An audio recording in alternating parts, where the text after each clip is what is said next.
The city you consider as home is never so attractive as when you return to it after long and difficult times in other parts of the world. My name is Dr. John Watson. I had served and been wounded in the more remote regions of Afghanistan and had been discharged from the army with specific instructions to rest. The sight of London again was already working its soothing tonic. As I rode through the familiar streets, I never suspected that a chance introduction would lead me into the most amazing adventure of my entire life. Watson, old man! Hello, how have you been? It's good to see you. Not as well as you, obviously. You look great, old man. Here, you were wounded. Well, it could have been much worse. Sit down. Care for a drink? Have one. Good. Well, what are your plans now? Got nothing really at the moment. I'm looking for lodgings. Trying to solve the old problem of comfortable quarters at a reasonable price. That's odd. There's the second man today that's used that expression. Who's the other? Well, you wouldn't know him. He's doing some work in the chemical laboratory at the hospital. Might be interesting. Yes, well, I wouldn't mind sharing a flat with somebody if he was all right. Well, Anything wrong? Oh, no. He's rather strange. Well, what's wrong with him? Oh, nothing wrong with Holmes. That's his name, Sherlock Holmes. Well, when I saw him this morning, he was doing some research with a corpse. Oh, what was he doing? He was beating it with a stick. I beg your pardon? Did you ring, sir? 2 shillings, please. Very good, sir. What did you say this Sherlock Holmes fellow was doing? He was beating a corpse with a stick. Oh? What in heaven's name do you want to do that for? He wanted to find out if it was possible to inflict a bruise on a body after death. Why? You know? Did you ask him? That's another strange thing about this Holmes. Somehow, one never thinks to question him.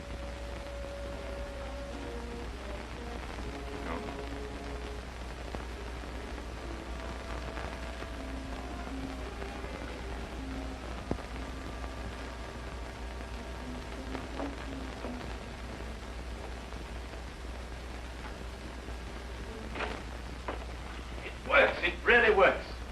You realize you've just entered the greatest chapter in the history of forensic medicine. You're Dr. Watson. Yes, I am. What works? Foolproof test for hemoglobin. You realize what this means, of course. No, I don't. You must be Sherlock Holmes. It will create a revolution in criminal investigation. Yes, I'm Holmes. How did you know I was Watson? Because you've just come back from Afghanistan. How do you do? How you do? How did you know I'd just come back from Afghanistan? Well, it's written all over you. The problem has generally been that a man is suspected of a crime months after the crime is committed. Then when they find bloodstains on objects of clothing, they can't be sure if it's blood, mud, or rust stains. But this solves the whole thing, of course. Oh, of course. Of course.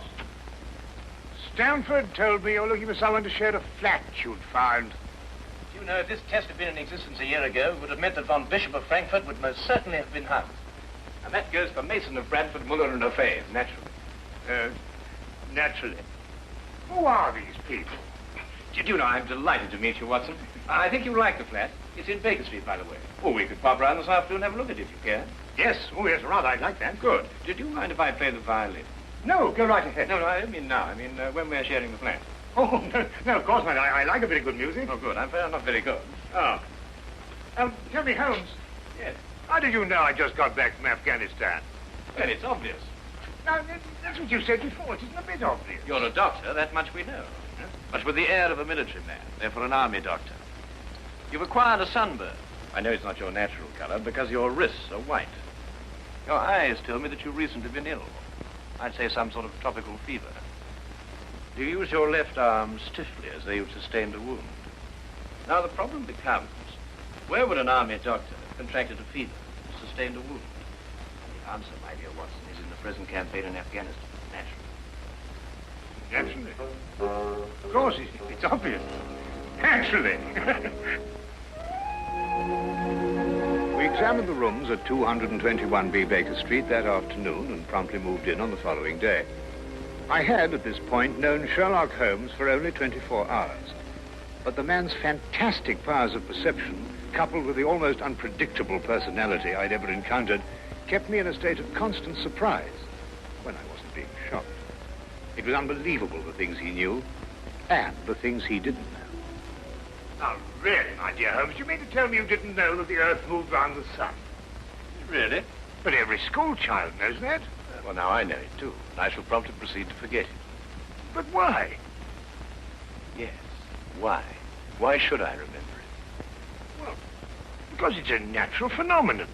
Well, is it important? Does it affect us? If you told me the Earth went round the moon, would it make any possible difference to our way of life? Well, put it that way, no. Then it's useless information, and I shall do my best to forget it. I advise you to do the same. At times, I thought the man was joking and simply having a bit of fun at my expense. But I soon learned that he was in dead earnest. I also, unknown to him, made a brief classification of the man's knowledge. Literature? Nothing. Philosophy? Nothing. Astronomy? Nothing. Politics? Disinterested. Botany? He knew everything there was to know about poisons and absolutely nothing about practical gardening. Chemistry? Profound. Sensational literature? Without question, Sherlock Holmes knew the details of every horror perpetrated in the last 100 years.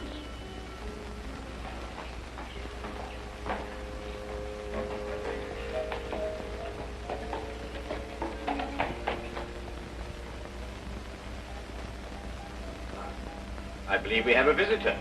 Really? Who's coming here? I believe so. I would also say he's a retired sergeant of Marines. Oh, you know the man? I've never clapped eyes on him before in my life. Well, in that case, that's one of the wildest statements I ever heard. How can you possibly guess he's a retired sergeant of Marines? You've never seen him. A guess, my dear Watson. A calculated deduction. Yes, he is coming up here. Do you mind if I ask him his profession? Oh, by all means. Now, where did I put my violin case? Oh, it's over here. There you are. Ah, my old friend. Come in. Excuse me, gentlemen. I have a message here from Mr. Sherlock Holmes. Thank you.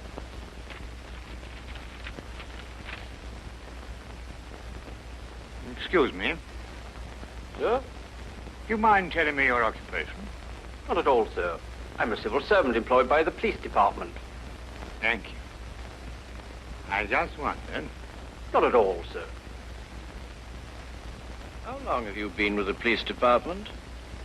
Just a year, sir. Before that, I was a sergeant in the Marines. Good day, gentlemen. How did you know? An interesting letter, Watson. A very interesting letter. Perhaps you'd like to come with me. Where? To catch a murderer, of course. Of course.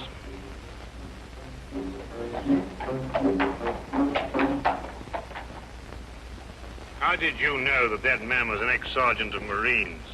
Who? A messenger from the police. Oh, yes, the retired sergeant of Marines. That's what I said. Well, there's nothing mysterious about such observations, my dear Watson, but unfortunately, when explained, they lose their romantic order of mystery. My decision was based on observation and logical deduction. The man had a large anchor tattooed on the back of his hand. This was visible from our window. I admit I didn't notice it at the time, but since you mention it, I think there was an anchor.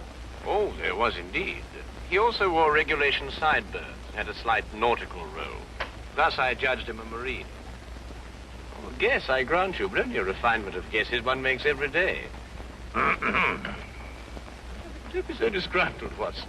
Test your own powers of observation. We are entering the perfect situation. Oh, what are we entering?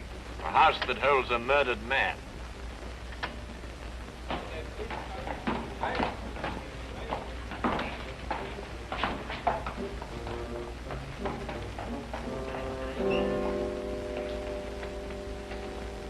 Is Inspector Lestrade inside? Yes, sir. May I have your name, please? Yes, Sherlock Holmes. This is Dr. Watson. Oh, that's quite all right, sir. Inspector Lestrade gave instructions to admit you. Oh, good. Oh, by the way, has the body been removed?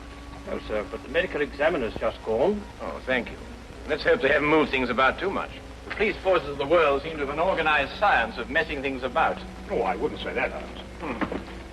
Now then, move along there, everybody. Move along. There's nothing to see today. I don't know. I swear I don't know. I tried to help him. Don't you believe me? I had to do what I could. It was instinctive. Instinctive for a woman like you to commit murder. That's not true. You know it's not true. I know you hate me, but you can't believe I'd do a thing like this. Yes, I can, and I do. Please. She's a murderess. You know it as well as I. She murdered your brother. It's a lie. Yes, it's a lie. Your entire story's a lie. The relationship you had with my son was a lie. My son's been murdered. This girl's a murderess. Why she did it, what her motive was, I don't know. They were engaged without my blessing. I can only be grateful that she gains nothing by her crime. Your duty now is to convict her. Just a moment, please.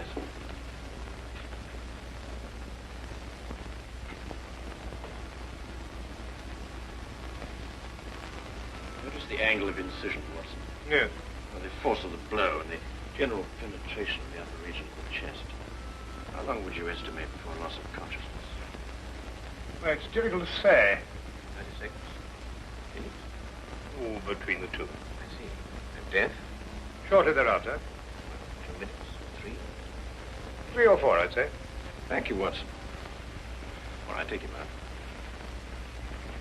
out. Forgive the interruption. I would prefer to have been invited before the body had been moved. I thought you'd be interested, Holmes. Oh, thank you, Lestrade. Well, may I introduce my friend, Dr. Watson, Inspector Lestrade of Scotland Yard? How do you do? How do you know? So you're completely stuck, eh, Lestrade? What do you mean? Well, you thought I'd be interested. Why don't you admit it? You're in a jam. Magnificent cabinet work, don't you think? What you say isn't exactly true, Holmes. I've done you a favor. This is an interesting case. Of course, there are 1 or 2 unexplained details, but I don't believe it'll be long before we're What's clear. your principal problem? There's no motive. I found this girl with a knife in her hand.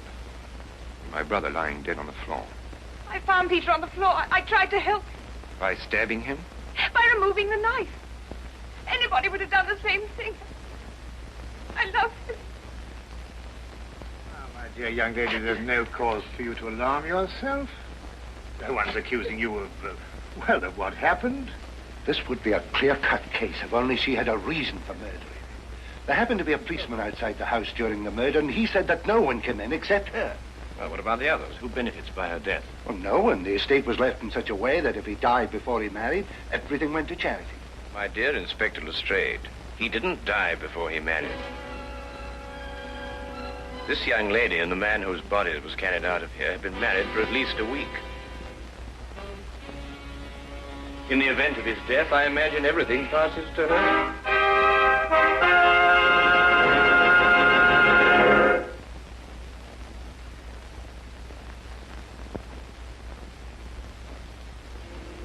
And now we return to the case of the Cunningham heritage.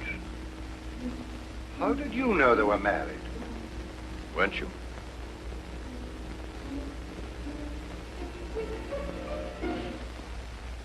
Yes, a week ago. Then you do benefit by my brother's death.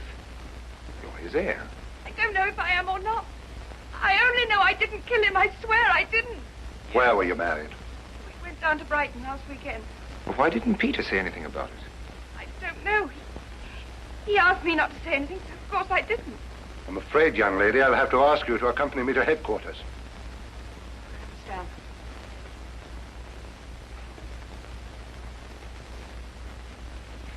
Excuse me, Inspector. I think I should tell my mother. Oh, yes, of course. Tell me, Holmes, how did you know they were married? Well, the man's hands had the remains of a sunburn and the fading marks of a narrow ring, but not as yet that indentation of the finger a ring generally leaves. A weekend in the sun at Brighton explains the whole thing perfectly. I didn't notice these things. Yes, I know.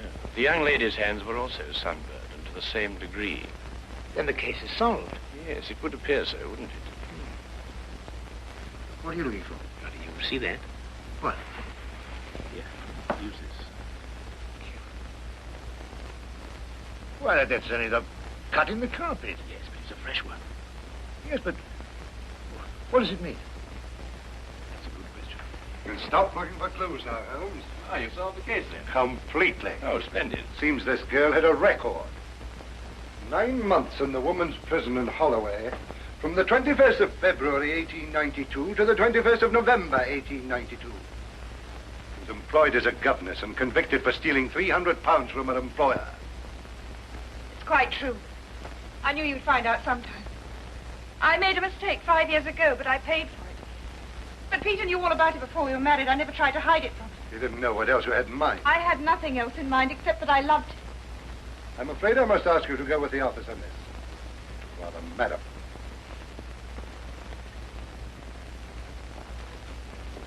Well, that's how I like my cases. Fast and simple. Oh, indeed. You must tell me some more about it. Well, there's nothing to tell, really. Her story was that Peter asked her to call here at 10 sharp. She arrived, found the door open for her, came in here and found him writhing on the floor with a knife in his chest. She screamed, pulled it out. Just then, Brother Ralph walked in. Peter died without saying another word. So she stabbed him for the inheritance and was caught in the act.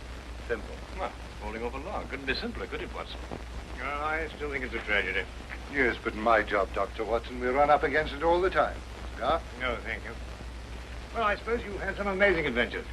Yes, but one learns to have a real philosophy of life and get a good perspective. Yes, I suppose. But just the same, I think it's a pity. Just another case of a clever girl being too clever. For a clever girl who intended to murder her husband, he certainly chose the most stupid possible way to commit the crime. What was that? Well, what's this? Checkbook. Oh, amazing deduction, Lestrade. Look. So Peter Cunningham drew a check for £1,000. 6 weeks ago, and 5 weeks ago, and 4, and 3, and 2, and that's all. Well? They're drawn to cash. Well, I don't get your point. He was a very rich man. Well, it's a great deal of cash. It was his own money. I suppose he could do what he liked with it. You may have hit the proverbial nail, Lestrade. Now, look here, Holmes. You're trying to start something that just doesn't exist. Oh, do you think so? I have a great deal of respect for your opinion, Holmes. But your trouble is that you can't leave things alone. If there isn't a mystery, you have to make one, or you're not happy. You're right, I'm not happy. There are marks on the carpet indicating a struggle. The man whose body was carried out of here was over 6 feet in height. If he had struggled with the girl who had left here, I don't think he'd have lost. She surprised him. Oh, but he was expecting her. That's her story. I'd say she sneaked up on him. What, had stabbed him in the chest? How do you sneak up on someone and stab him in the chest, Lestrade? Now, look here, Holmes. You're trying to start something, and I just won't stand for it. That girl's a jailbird, and she's guilty, and she's going to hang. And that's the end of the case. I see Inspector Lestrade is up to his usual mental gymnastics, trying to hammer square pegs into round holes. Well, Lord, it's been a great pleasure meeting you, Inspector. I warn you to keep away from that man, Holmes, or you'll be insane in less than a week.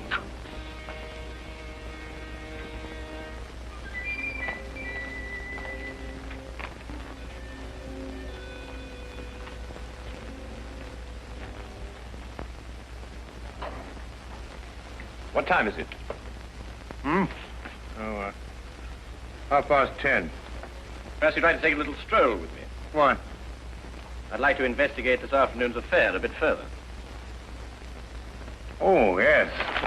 I'd like that. I thought you'd forgotten about it. Not at all. I've been thinking about it all evening. Shall we go? Then we must exchange our thoughts en route. Where are we going? To the Cunningham house. I didn't know you'd made an appointment there. I didn't. Oh, well, who do you expect to see? No one, I hope. Well, I'm terribly sorry, Holmes, but I'm afraid I don't understand what you mean when you say you want to go to the Cunningham house and you just... You can't do that. What?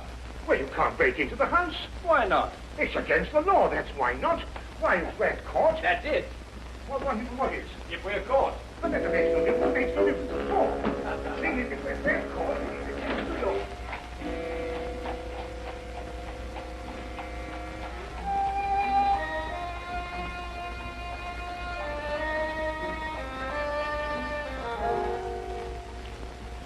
quietly now.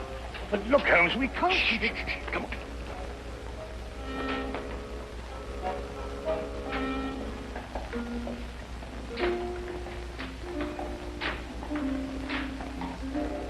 Good evening, Inspector. Good evening, Sergeant. Everything all right? Yes, sir. I just thought Sherlock Holmes might have dropped by. Where'd you get the key? Oh, the key is a burglar's too. A burglar's too? Street clear? Yeah.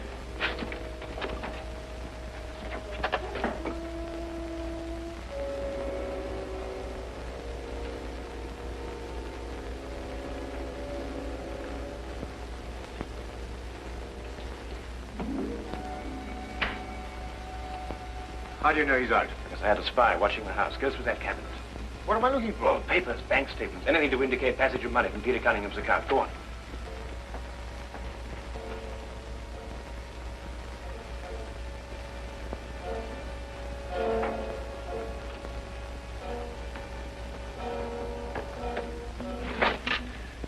It's absolutely ridiculous. Looking for something and you don't know what in order to catch somebody and you don't know who. Quite ridiculous.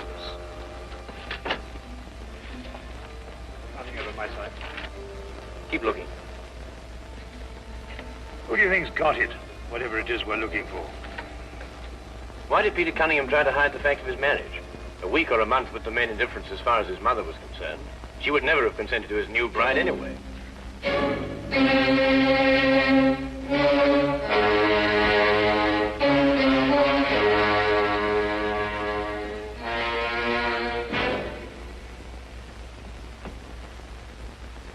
He married her to prove to me that my blackmail wouldn't stop him. And then he withheld the fact in order to give me 1 week to clear out of the country before he exposed me. The money he paid you went to buying up your promissory notes. I was being pressed, Mr. Holmes. My brother's engagement to a jailbird gave me a perfect opportunity to extract a little money from him. In fact, if he hadn't been such a bullhead, it would have gone on for quite some time. The jailbird, as you put it, makes the perfect murder suspect. Perfect, Mr. Holmes. And you and Dr. Watson make perfect burglary suspects. When I report your death to the police, they can't possibly blame me for defending the sanctity of my home.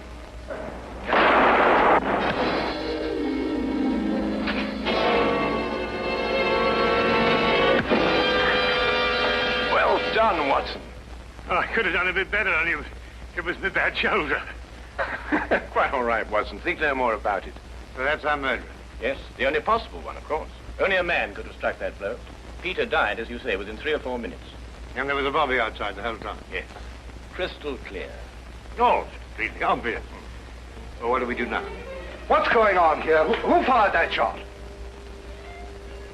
We will sit with the good inspector, and with the aid of our evidence, a bit of logic, and a few simple diagrams, we will endeavor to convince him that night follows day and that 1 and 1 inevitably makes 2. How did you two get in here anyway? Now, Inspector, calm yourself, calm yourself. Come, sit down. Now, there's a good fellow. Sit right here. Now, you see, we have a great deal to talk about.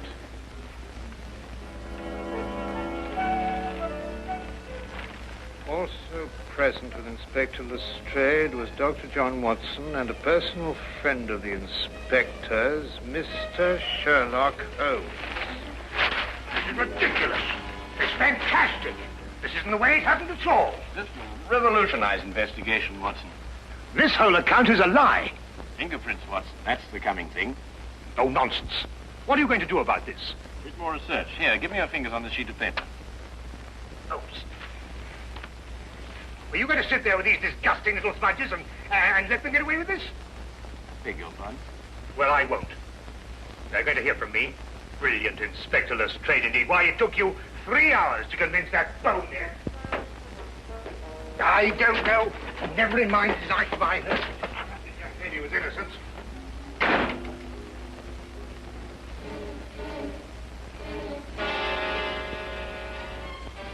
Oh. I wonder if he got more than a shoulder wound in Afghanistan. Oh.